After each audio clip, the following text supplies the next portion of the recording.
welcome to or back to my channel. My name is Gabrielle, and in today's video I will be teaching you how to do the slip stitch. This video will be included in a playlist which will have all of the 5 most basic crochet stitches, some crochet tips, some good beginner projects, and just comment down below what other videos you would like to see as a beginner. And yeah, let's get into the video.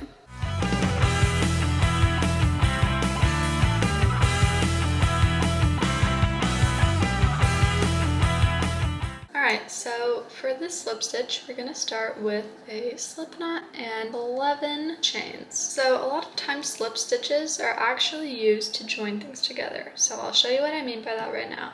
So say we were making like a circle. We would go into our first chain actually, insert our hook, and we would make a slip stitch to join these two stitches together. So we would yarn over, go through that first loop on our hook, and immediately go into the second loop on our hook. No yarning over is involved with the slip stitch. In this way, it is a lot similar to the slip stitch, but without a yarn over in between here. So this is usually how slip stitch are used, to slip stitch two things together like so. However, say we did want to make a square out of it, and sometimes people do use the slip stitch to make clothing and apparel out of it, because it is actually can be really stretchy when you pull the rows apart. So these would be good for like a tube top. So we're going to skip that first chain and we're going to go into the second chain from the hook. And this is because we need the first chain to be the height of our row. So we just go straight into the stitch without yarning over. Then the only time we yarn over is right now. So we yarn over and we just go straight through both loops on our hook. So yarn over here and through the second loop. Then we go into the next stitch, yarn over, go through the first loop and the second loop. So these are really short stitches. You can hardly tell that we did anything. Go into the next stitch, slip stitch, into the next chain, yarn over, pull through and through, and you can see here we have our V's that make up the stitches. So continue this all the way down the chain and I'll meet you for how to start the next row. So here I am at the end of the row, and this is what one row of slip stitches look like. This is even shorter than the single crochets, and to start the next row we're going to chain 1 and turn our work to the left. Slip stitches are harder to work into, so I like to look at the top where I can see the V's and then just go right into these V's here. If you made these stitches tight, this will be difficult to go into.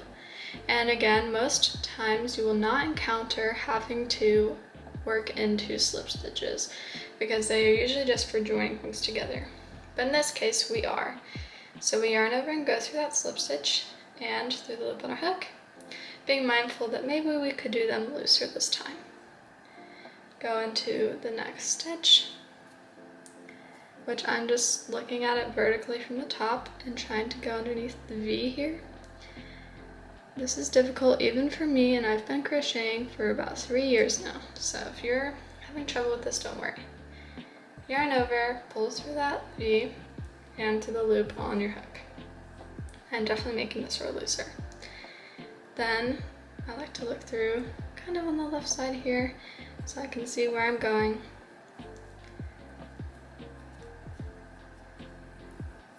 Go into that stitch,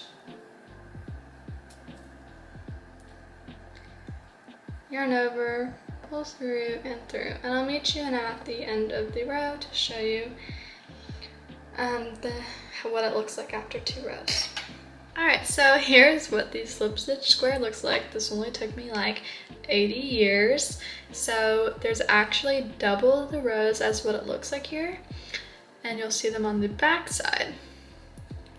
So this is a lot like what ribbing will look like for cuffs of things, but trust me, it's a lot easier to do actual ribbing with just going through back loops of like single crochets than it was to do slip stitches. You're going to pull apart and it will stretch a lot and let go, and it goes back to its shape. This is what the slip stitch square looks like. I probably won't find myself making many projects out of just slip stitches. I prefer to use them as just joining stitches, but this was good practice for us. And let's go ahead and make a chain, pull it up, and make a cut. So let's go ahead and compare what all of these squares looked like. We can see how small the slip stitches are just by the size. So this was the same amount of stitches and chains. And yet it's almost like half the size of the single crochets. Half double crochets, double crochet, and treble crochet. So these are what all the different types of squares look like. So meet me in the next video to go over how to make ribbing. Thank you for watching. I hope this tutorial helped you, and comment down below what videos you would like to see next.